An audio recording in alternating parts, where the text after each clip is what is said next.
Kaže, glavni razlog upisa radionica potaknuti kod djeteta volju za učenjem i radnim navikama. Kako se to može napraviti? Kako potaknuti volju za učenjem i radnim navikama? Pa ajmo prvo na radne navike. Tu prečaca puno nema, tako? Kreneš sa malim koracima svaki dan, iako ti se ne da raditi, trudiš se malo po malo, ide sve lakše i stvaraš naviku. Doslovno, u riječi navika, to nam govori da je nešto na što se moramo naviknuti. Ali, iako nema prečaca, možemo lakše doći do radnih navika. Kako? Pa isto povezano je ovo potaknuti volju za učenjem i radnim navikama.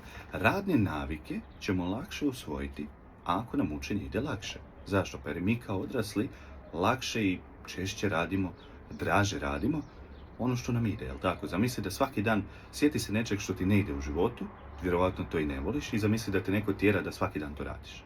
Jako je teško stvoriti radnu naviku i tako. I onda kad dijete dobije bolji način učenja, novi način učenja, koji njemu i njoj odgovara, da vidi rezultate, a nije samo sjedim 2 sata i opet ne naučim, nego imam više koncentracije, mogu više naučiti, onda se lakše stvori radna navika pod jedan, a onda dođe i ovo volja za učenje, motivacija ili čak ljubav prema učenju. Znači, jako je teško voljeti nešto ili imati motivacije za nešto što ti ne ide. To te može jedino demotivirati i, nažalost, tako je kod puno djece.